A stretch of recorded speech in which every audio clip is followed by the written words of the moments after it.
morning, class. This is Archer. Just in case you don't know my dog, this is my dog. Hello, buddy. Okay, I will let you go now. All right, go. Be free. He hates being held, but I wanted to put him on camera at some point. You might see him in the background sometimes. I just wanted to give a face to the name. So today we will be talking about the final concept of Unit 3 for my class. I tackled it in this order. This is like technically Unit 3.2 for College Board, but I like to do it last because it's the most out of place of everything else.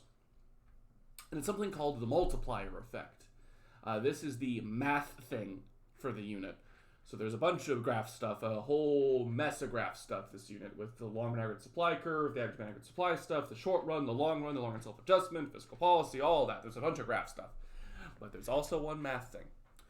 The neat thing is the math thing is actually very interesting logically and makes the stuff we've been talking about with this unit a lot more important than we were thinking. Like, even though the recession stuff, inflation stuff is important, I mean like the shifts, the increase in government spending or the increase in consumer spending is a lot more impactful on your economy than you would just think of, like, oh, there's more spending, yay, that's good. There's a much larger effect happening, and it has to do with what's called the multiplier effect. And here's sort of the basic breakdown for today. When we increase spending in our economy by $1 million, let's say, okay, 1 million people spend $1. How much does that increase GDP by? Because the most basic answer would be, well, 1 million, because it's consumer spending and it would all count, which, yeah, it does increase it by that, but it actually increases it by that and then a bunch more. Because here's the tricky thing with GDP and with spending is that every dollar spent is someone else's income, and what do you do with your income? Spend it. A portion of it, anyway. We save and we spend a portion of the money we make, but we spend a portion of it. So whenever you spend money on something and it goes to somebody else, that person then spends a portion of it and then it goes to somebody else and it gets spent again and it goes to somebody else. There's this constant flow. It's the circular flow model in action that the spending doesn't just stop. It keeps going. It snowballs rolling downhill on things. It's why getting out of a recession is so important, because falling into it is a snowball going downhill in the bad way, but increasing spending can help stimulate things right back up. And it's going to have to do with something called the multiplier effect. So let's get to that now. So today we'll be talking about the MPC, MPS, and multipliers. The MPC and MPS have to do with how much we spend and save, because that'll affect this effect. AFFEC. Yeah, AFF effect. Yeah, affect the effect. Crazy. So, the multiplier effect.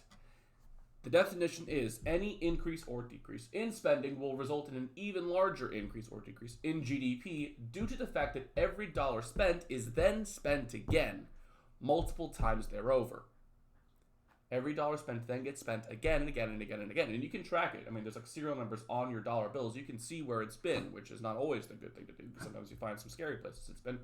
But generally, you can see that money flows a lot. It doesn't just get spent and then done. GDP is now up. It's like, no, it gets spent and then spent again and spent again. It's a multiplied effect. It's not just a 1 million change. It'll be a lot more than that. It's someone else's income is the reason why it's getting spent again. And this will sort of continue until the quote-unquote money runs out. And how that works is based on savings. That if we save a portion of it as we sort of chunk down the spending over time, we'll get to a point where you're saving enough of it that the change in spending is marginal. It's not very much.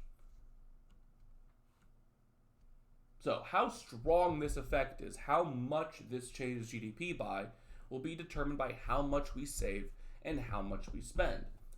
When our income changes, we spend a portion of it and save a portion of that change. When I get a pay raise, I'm going to save some of it and spend some of it. The more I save, the less impactful the multiplier is going to be. Here's the idea. If we spend 90% of what we earn and there's an increase of investment of $100,000, what would happen? Well, like math logic-wise, $100,000 gets added to my GDP. So I wish I had just had the typing function on this drawing tool. So 100K gets added to our overall GDP. But that money is businesses spending on capital. So that's businesses buying more technology, tools, machinery. I mean, there are companies that sell those things. So then that 100,000 goes to another business. And if we spend 90% of what we earn, the business that applies to as well, then out of that 100K, the business would save 10K of it which means that 10K would not be counted towards GDP because they're going to save it. And they're going to spend 90K of it. This is how the multiplier effect works. That $100,000 of initial spending counts for GDP. This $90,000 of spending by the second business also counts. Say they spent it on more capital, so another company gets that money. They'll spend 90% of it, which is 81,000. They'll save or pocket 9K of it. On and on and on and on and on and on and on and on until it runs out or gets to a number that's small enough that it kind of doesn't matter. But the idea is this $100,000 increase in investment, just 3 steps down what is almost an infinite process, has increased GDP by 271,000? And I haven't even gotten to the end of it. So this is the idea of the multiplier effect, that when we have any increase in spending, of any type of spending, investment is a type of spending, you'll see a massive change in GDP. Now, it's going to be based on how much we spend and how much we save. That gets us to these 2 terms, the marginal propensity to consume and the marginal propensity to save. How much of our disposable income we spend is known as our marginal propensity to consume. Basically, you take the change in consumption spending by the change in disposable income. For every dollar we gain, how much of it are we spending is the idea. Oh, wow, that weirdly formatted. That's not what's supposed to happen on this. Let me blank out of that. I wonder if I delete this, will it fix it? Why did it do this? Go up there. Go up there. Project. Apologies, it's not supposed to. There we go. That did work better. Okay. For example, if you get a $10 an hour raise and you're spending $9 of it and saving $1 of it, your MPC would be 0.9 because it's the change in consumption, 9, over the change in disposable income, 10, which gets me my MPC, which will be a decimal. Your MPC will be a decimal because it's representing sort of the portion of your income that you're going to spend. And the 0.9 means that you spend 90% of what you make. Now, the opposing thing would be the marginal propensity to save, where the portion that you save is the MPS. And you do kind of the same thing, but instead of consumption, you do savings by disposable income. So if I use that exact same scenario of $10 an hour raise, you spend $9, you save $1, then your MPS is 0.1, because it's the change in savings, 1, over the change in disposable income, 10. So 1 over 10 is 0.1. So being able to convert to decimals is important here, but you should be getting, again, mostly like clean decimals. Your 0.1, your 0.25, you should be dividing by things like 10 or 100 or things that are very easy to do math-wise. If you're bad at fractions or decimal, this thing will kind of hurt you a bit, but it shouldn't be the end of the world. So yeah, the MPS is 0.1 and the MPC is 0.9. Very important to understand that since for every dollar you make, you can really only do 2 things with it, either save it or spend it, then your MPC and MPS should always equal 1. For every dollar you make, how much are you saving, how much are you spending? That's the MPS and MPC. So it should total out to 1, meaning 100% of the dollar you make. So here's a little practice for you. Using this disposable income chart, consumption, savings, we don't know, but we can figure out. Find the MPC and the MPS. Remember that it's change in consumption over change in disposable income to find the MPC. It's change in saving over change in disposable income to find the MPS. But MPC plus MPS equals 1. So if you can't figure out the MPS because they don't give you the saving, you can just do 1 minus the MPC. Complete the following table. Go. And we're back. So there's technically a way to figure out the savings if you wanted to. Don't have to worry about it, but you could. My MPC, let's do that. The change in consumption here is 800. The change in disposable income is 1,000. So 800 over 1,000 is 8 over 10, which would make this 0.8. If my MPC is 0.8, that makes my MPS automatically 0.2, because this means I spend 80% of what I make, which would mean that I save 20%. Conversely, you could do disposable income minus consumption to get savings. That would be 200. And the change in savings, 0 to 200, over the change in disposable income, 1,000. is also 0.2. So both ways will find you the right MPS. For the next part, we go change in consumption. We go from 13.8 to 14.5. That's 700 over 1,000. So this would be 0.7, which would make this 0.3. But again, the saving there is 500. Remember, it's change in savings, not savings. It's change in savings. So 200 to 500, the change there is 300 divided by 1,000, 0.3. Change here, we have, oh, that's not, whoops daisy, don't want to write that. We have an increase of consumption of 600 over 1,000, 0.6, 0.4, increase here of 500, 0.5, 0.5. So this one just goes nice and clean down the table of we go from 0.9 to 0.8 to 0.7 to 0.6 to 0.5. The basic idea of this is the further we're going in this table, savings is going up. People are saving more and more money the further they go down this table. That's not a rule or anything, that's just the example that I'm using. All right, so the multiplier effect and savings. The biggest limiting factor for the multiplier effect is savings, because the more you save, the less you spend. So when the MPS is super high, it actually hurts the multiplier effect. This is actually also how we find what's called the multiplier. So every dollar we spend, a portion of it will be saved. That's our MPS. The spending multiplier, I would say the first major formula you need to know, is the reciprocal of the MPS, or 1 over MPS. Also, you could do 1 over 1 minus MPC, because that will find MPS, same idea. The larger the MPC, the larger the multiplier. So if I use that practical example we had earlier where it was like 0.9 and 0.1, my spending multiplier would be 1 over the MPS, and the MPS there was 0.1. So my spending multiplier, we'll put M for multiplier, is 1 over 0.1. Some people are very bad at dividing by decimals. That's okay, we can figure that thing out. If you're bad at dividing by decimals, get rid of the decimal.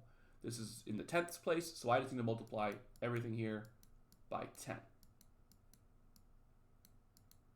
If I multiply 0.1 by 10, that gets me to 1. 1 times 10 is 10. So my multiplier here is 10.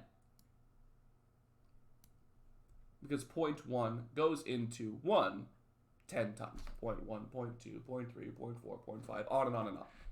So yeah, this is the one part of the math that I think is actually tricky for some people, is dividing by decimals. That scares people a lot. You're dividing 1 by it, which makes things a lot easier. But get familiar with dividing by decimals if you haven't done that in a couple of years. It's very likely. A lot of you guys taking calculus haven't had to do this without a calculator in a long time. 1 over 0.1, that would be 10.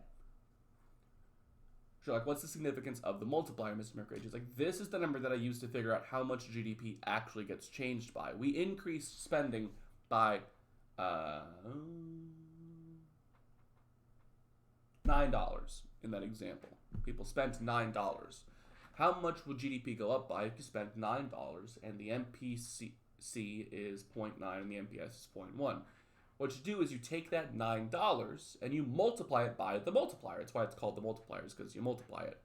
And you would find that if we did like that breakdown thing that I was doing with the 100,000 all the way down, you'd find that overall the total amount change of spending is actually $90. Freaking crazy. If you go all the way down, it would get down to $90. So that $9 increase in spending actually has a $90 impact on GDP, because of the every dollar spent is a dollar earned, then can be spent again kind of logic. This does take time, but not as much time as you would think. The multiplier effect can kick into play in as few as like a day if its turnaround is fast. In terms of like all the way down, usually a few months gets you through the entire multiplier effect. There's a chance we are still experiencing part of the multiplier effect from the stimulus bill. So here are some examples of your spending multipliers. Here's sort of the hint, everybody. I would be personally fairly shocked if your AP exam multiplier questions weren't giving you one of these sort of 5 sets of numbers, where your MPS would either be 0.1, 0.2, 0.25, maybe 0.4. I've seen it like once or twice. Or 0.5, because you get, for the most part, very clean multipliers here where the math is very doable. You could probably also see 0.33, but it gets weird finding the MPC and MPS there. When you get a multiplier that is a relatively easy number to use, like 10 or 5 or 4, 2.5 is a bit tricky, but with small numbers, you can usually figure out 2.5 times the thing, what that means. And 2, again, if you're struggling with mental math, multiply 1 over MPS by 10. Let's do 10 over 10 on that. It'll usually clear it up. Or if it's 1 over 0.2, I can multiply both by 10 and I get 10 over 2, which is 5. 10 over 2.5, 4. 10 over 4, well, it's 2.5. That's a bit weirder. And 10 over 5, 2. So like, if you're struggling with it, move everything over 1 decimal place. Or 2 decimal places, like 100 over 10, 100 over 20, 100 over 25, 100 over 40, 100 over 50. Get rid of the decimals if you're not good at decimals. But make sure you do it for everything. So using the multiplier, this is what I was just talking about. Multiplier is used to figure out how much any initial change in spending will change total spending or income. The formula used, this is huge formula time.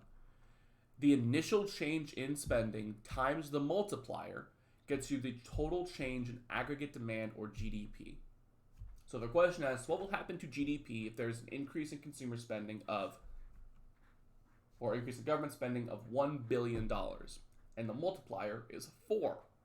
Cool, well then I would do 1 billion times 4, and I find the total change in GDP is actually $4 billion. And that's why this matters, because when we were doing these practice questions over the last couple of days, and these fiscal policies and stuff, we could throw in numbers if we wanted to. We didn't, because we didn't have a reason to. But now we do. When we have a $2 trillion spending bill done by the government as a means of trying to stimulate the economy, it's not just going to stimulate it by $2 trillion. Every single person getting that $1,200 check who spends it, this is why it's important that they spend it, then starts to kick into other people's income and can be spent again and again and again and again. If we have that $2 trillion increase in government spending off of that stimulus bill, and we find that our multiplier is, let's call it 5, then we could see an overall increase of spending in our economy of $10 trillion. Best case scenario. This is a total maximum change. If everyone follows the total average MPC and MPS, then we would get this change. In the real world, do we hit that number all the time? No, people save some income sometimes. When you give them extra money, sometimes they save more of it than they normally would, things like that. But this is like best case scenario. If the multiplier effect is what we think it's supposed to be, and if the multiplier is accurate, then it should, in theory, eventually get us this change in GDP or aggregate demand. And again, I say aggregate demand or GDP here because they're made up of the exact same things. You could also say total income here, because every dollar spent is a dollar earned, and GDP and income are kind of synonymous. So that would increase it as well.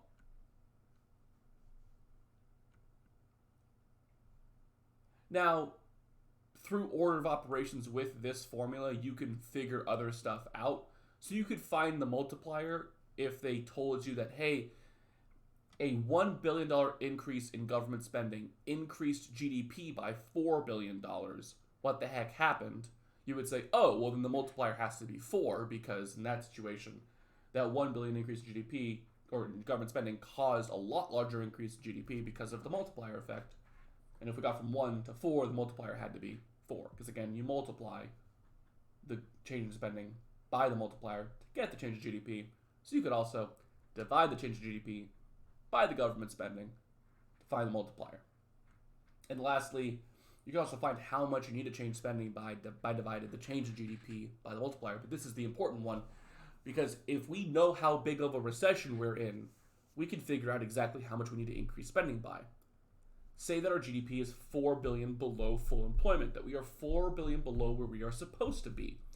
Well, if I know I need GDP to increase by 4 billion, and I know my multiplier is 4, then I know exactly how much I need to increase government spending by, which would be 1 billion. That's the nice thing. So if the government realizes, hey, we're projected to be in a recession of $10 trillion due to this COVID thing, then if the multiplier is 5, doing a $2 trillion stimulus package is the right idea.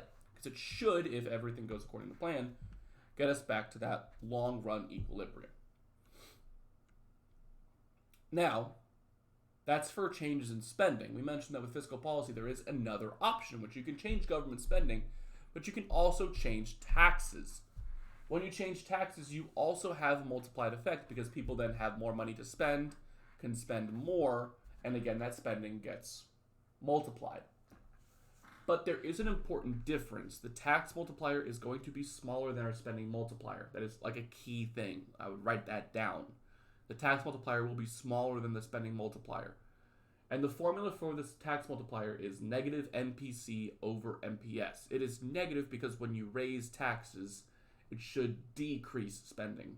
So when we're doing like that multiply thing where we do multiplier times the change to get the change in GDP, we would need it to be negative for the tax multiplier if taxes are going up, because that would decrease our spending.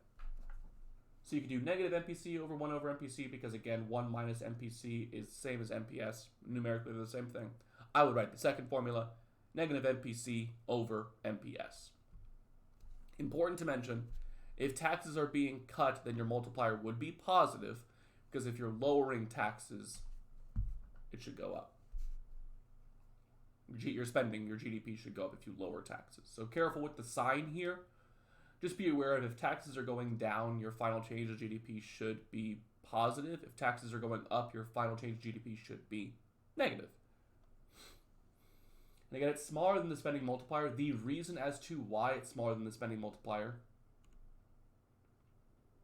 has to do with, one, formulaically, that if my MPS is 0.1, doing negative MPC over MPS would get me a smaller value multiplier, not just because it's negative, but because it was 10 before for the spending multiplier, it's 9 now for the tax one. And again, you're getting fractions we can mostly do, so 0.9 over 0.1 is the same as saying 9 over 1, so 9. 0.8 over 0.2 is the same as saying 8 over 2, which is 4. 0.75 over 0.25 is the same as saying 75 over 25, which is 3. 0.6, 0.4, 1.5, 0.5, 0.5, 1. Yes, these are negative, and again, these are negative if taxes are going up. If taxes were going down, the sign here would be positive. But be very careful for that. Sorry, the reason why, I should mention that. The reason why the tax multiplier is smaller than the spending multiplier is because when you change taxes, people save a portion of that money. Whereas when you change spending, that initial change, that like $100,000 increase in investment spending, that is all added to GDP at the top. And then the split starts happening. When you change taxes by like $100 million or $100,000, people save a portion of that $100,000 first, and then the spending happens. So like a part of it is knocked off. Part of it is chopped off. What this means is that a change in taxes actually has a smaller impact on your economy than a change in spending would. And again, that's because the spending multiplier is going to be larger than the tax multiplier because more of that is actually being spent. Whereas for your tax multiplier, a portion of that is going to be saved at the jump, which is going to reduce the impact on spending. The tax multiplier is smaller than it because people save a portion of that change in taxes, which will limit how big the multiplier effect is. So some practice questions. We are actually almost done. So assume U.S. citizens spend 90 cents for every dollar they earn. Further, assume that real interest rate decreases, which just means loans are cheaper, causing a $50 billion increase in investment spending. Again, this is a type of spending. It's the I in CIGXN. How much will that increase aggregate demand by? Using the formula from a few slides ago about using the multiplier.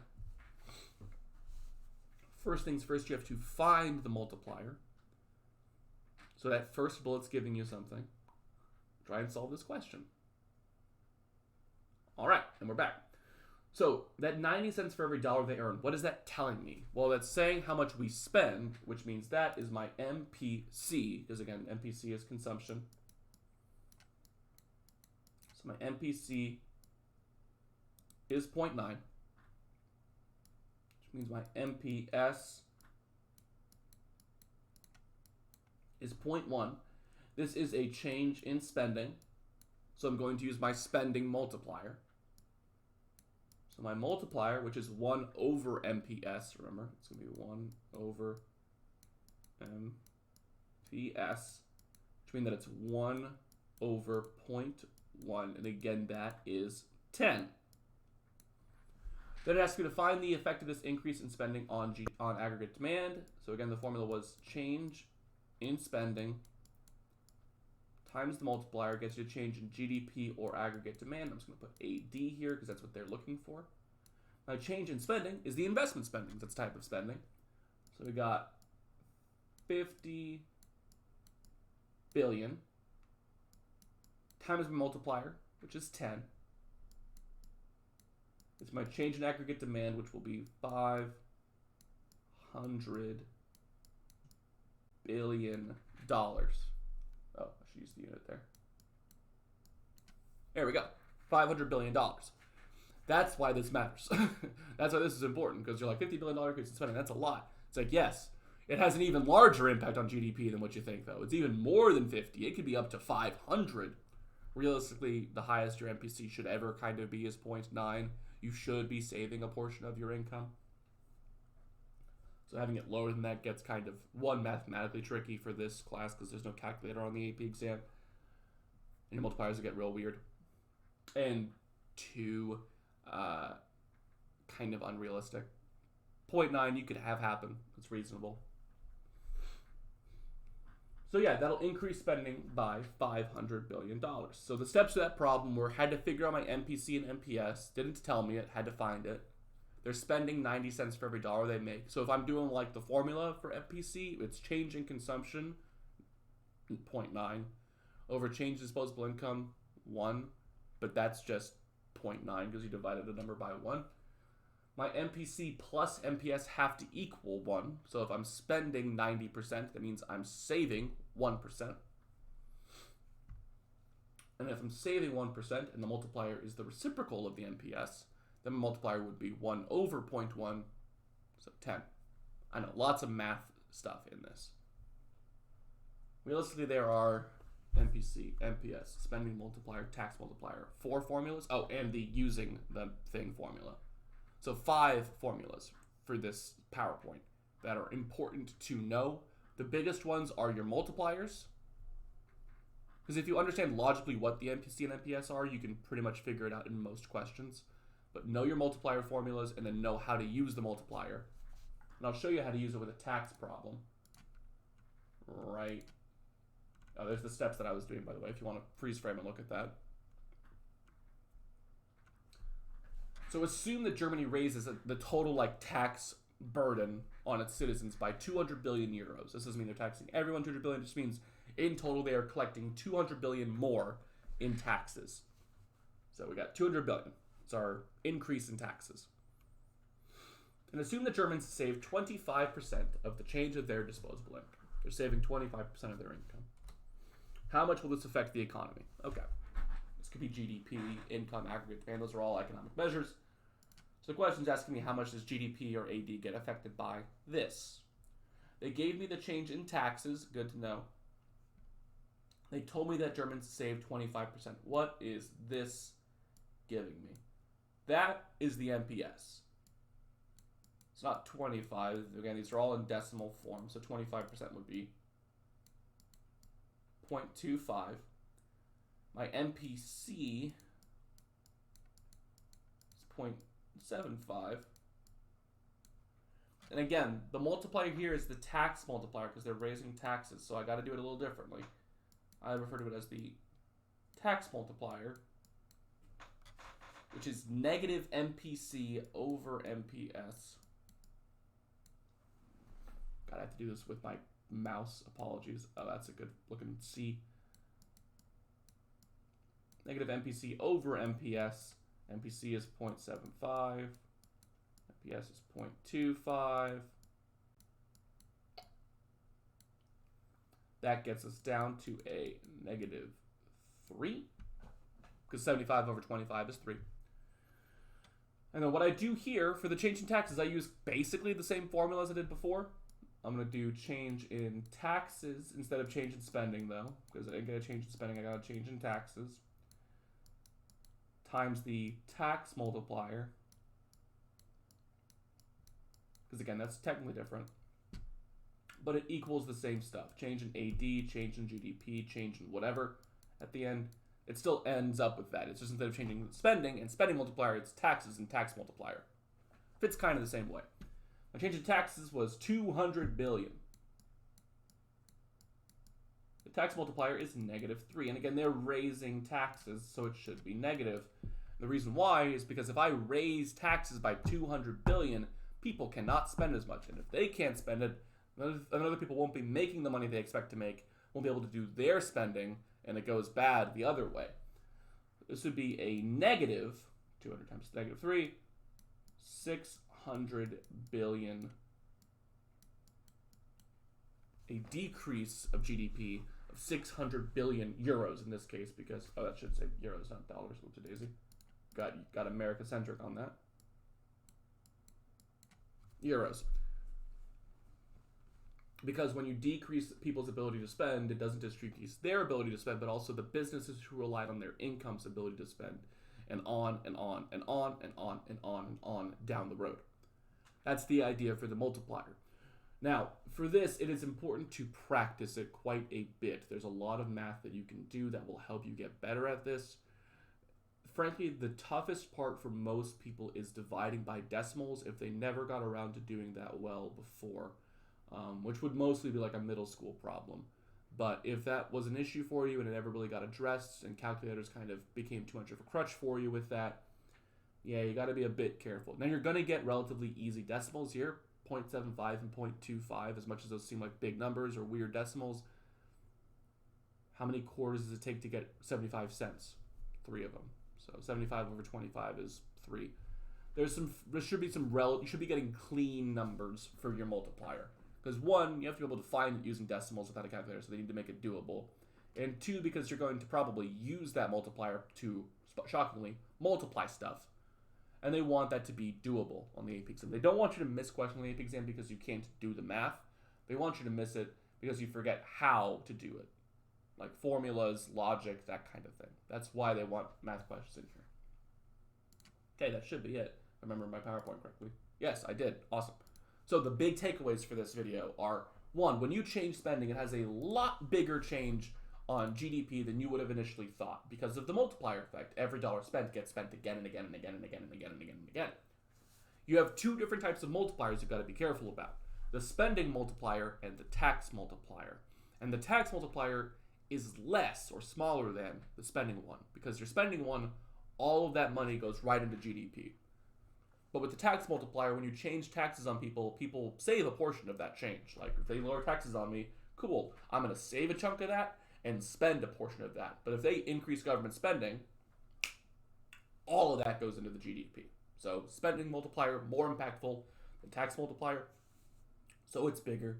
Know the formulas. MPC is change in consumption over change in disposable income. MPS is change in savings over change in disposable income. Add them together, you should get 1. Like literally the number 1. Your spending multiplier is 1 over MPS. It's like 1 over 0.1, 1 over 0.2. It should be relatively doable math.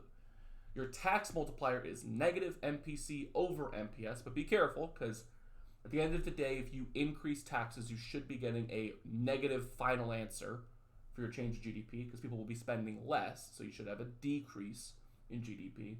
And if you decrease taxes, you should see GDP go up. So when you're playing the sign game, don't sweat it if you mess up the sign in the middle of the question, as long as you have it right by the end. Because the easiest way to check it is just logic, which is I cut taxes, GDP should be going up. Why do I have a negative there? It's like because you messed up a sign somewhere. It's okay. Make it positive. Don't worry about it. But that is the idea for the multiplier effect. And that is it for today's lesson. For my students, that's the only video we have this week. We are done with Unit 3 this week. So it'll be this video, review, test corrections. That's the game plan for the week for us. So, it'll be this notes a practice over this stuff on Tuesday, review, test corrections. That's like the game plan for the week. For any of you guys that are watching these and are not in my classes, that's totally fine. Feel free to put questions in the comments. I check this channel and will respond to them best I can. But this is a full lecture series, so I'm trying to give you sort of everything I can about the subject matter.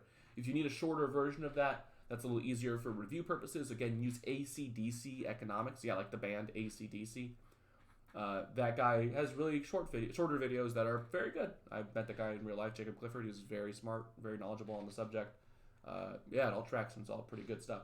So if you need any help, feel free to put stuff in the comments. If you're one of my students, feel free to email me. I always try to respond to that best I can. But thank you guys, and as always, have a great day.